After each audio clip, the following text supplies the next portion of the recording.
প্রিয় বন্ধুরা, বিকাশদার কোচিং সেন্টারে সকলকে স্বাগত।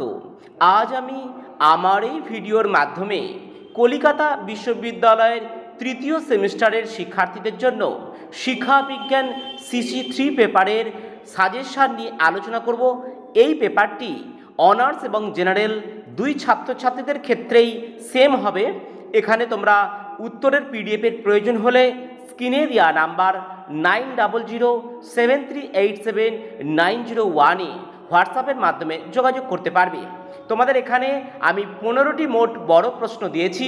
এই বড় প্রশ্ন থেকেই কিন্তু 10 নম্বর এবং 5 নম্বরের প্রশ্নের সমস্ত প্রশ্ন কমন পেয়ে যাবে। আর অবজেক্টিভ প্রশ্নের ভিডিও পরবর্তীতে আমি নিয়ে আসবো, সেখান থেকে তোমরা দেখতে পেয়ে যাবে।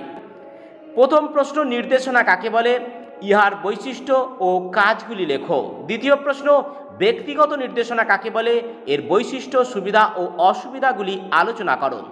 3 নম্বর, দলগত নির্দেশনা কাকে বলে? এর বৈশিষ্ট্য, সুবিধা ও অসুবিধাগুলি লেখো। ব্যক্তিগত ও দলগত নির্দেশনার পার্থক্য লেখো। মাধ্যমিক শিক্ষায় নির্দেশনার গুরুত্ব আলোচনা করো। শিক্ষাগত নির্দেশনা কাকে বলে? এর বৈশিষ্ট্য ও গুরুত্ব লেখো। শিক্ষায় বিভিন্ন স্তরের শিক্ষামূলক নির্দেশনার কাজগুলি লেখো। বৃত্তিমূলক নির্দেশনা কাকে বলে? এর বৈশিষ্ট্য ও গুরুত্ব লেখো। শিক্ষার বিভিন্ন স্তরে বৃত্তিমূলক নির্দেশনার কাজগুলি লেখো। বয়ঃসন্ধিকালে ব্যক্তিগত নির্দেশনার গুরুত্ব আলোচনা করো। পরামর্শদান কাকে বলে? এর বৈশিষ্ট্য ও গুরুত্ব লেখো। 12 নম্বর প্রশ্ন, পরামর্শদানের প্রকৃতি ও পরিধি আলোচনা করো। প্রত্যক্ষ পরামর্শদান কাকে বলে? এর বৈশিষ্ট্য, গুরুত্ব ও সুবিধা ও অসুবিধা আলোচনা করো। পরোক্ষ পরামর্শদান কাকে বলে? এর বৈশিষ্ট্য, গুরুত্ব, সুবিধা ও অসুবিধাগুলি আলোচনা করো। এবং শেষ প্রশ্ন, ঐচ্ছিক পরামর্শদান কাকে বলে? এর বৈশিষ্ট্য, গুরুত্ব, সুবিধা ও অসুবিধা আলোচনা করো।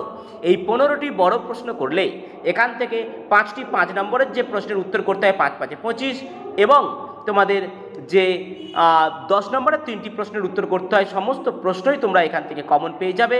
আজ ভিডিওতে এই পর্যন্তই। ততক্ষণের জন্য ভালো থাকবে। দেখা হবে পরবর্তী ভিডিওতে।